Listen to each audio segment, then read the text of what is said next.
देखिए क्वेश्चन है आपका एग्जांपल नंबर 7.2। क्वेश्चन कह रहा है a pure inductor of 25 milli henry is connected to a source of 220 volt. देखिए हमारे पास एक एसी वोल्टेज सोर्स है और इसके साथ एक इंडक्टर जो है कनेक्ट है। यहां पे ये आपका इंडक्टर है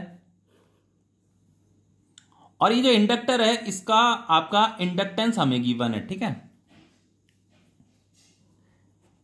इंडक्टेंस हमें कितना दे रखा है 25 मिली हेनरी।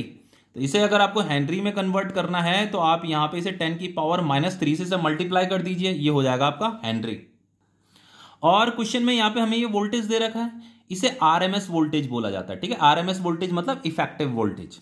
तो ये आपका आरएमएस वोल्टेज दे रखा है कितना 220 वोल्ट।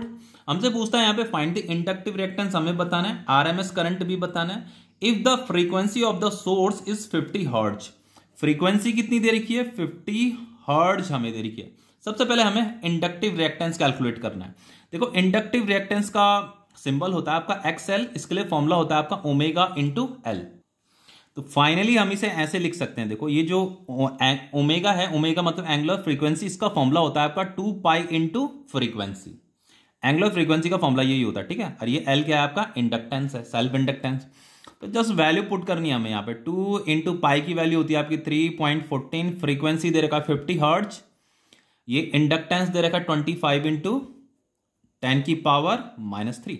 अगर आप इसे मल्टीप्लाई करते हैं तो ये आता है आपका 7.85 ओम। ठीक है, ये जो आपका इंडक्टिव रिएक्टेंस है इसका एसआई यूनिट भी ओम ही होता है। देखो ये आपका बच्चों एक प्योर इंडक्टर सर्किट है आपका ये। ठीक है, तो किसी भी इंडक्टर को अगर आप एसी वोल्टेज से कनेक्ट कर देते हो तो उस सर्किट का जो रेजिस्टेंस होता है उसे हम क्या बोलते हैं, इंडक्टिव रिएक्टेंस बोलते हैं उसे।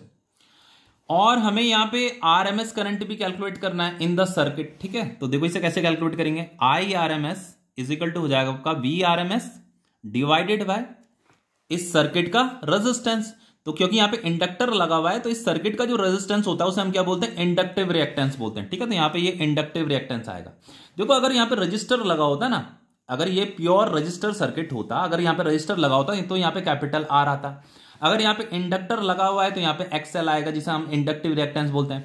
और अगर यहां पे कैपेसिटर लगा होता तो यहां पे क्या आता, कैपेसिटेटिव रिएक्टेंस आता। ठीक है, जिसे हम एक्ससी बोलते हैं, एक्ससी बोलते हैं। कैपेसिटर के लिए जो इस सर्किट का रेजिस्टेंस होता है उसे हम कैपेसिटेटिव रिएक्टेंस बोलते हैं। और यहां पे इंडक्टर है तो उसे हम क्या बोलेंगे, इंडक्टिव रिएक्टेंस बोलेंगे। ठीक है, तो I R M S just value put करनी है। वी आर एम एस कितना दे रखा है आपका 220 दे रखा है यहाँ पे, इसे यहां पुट करो।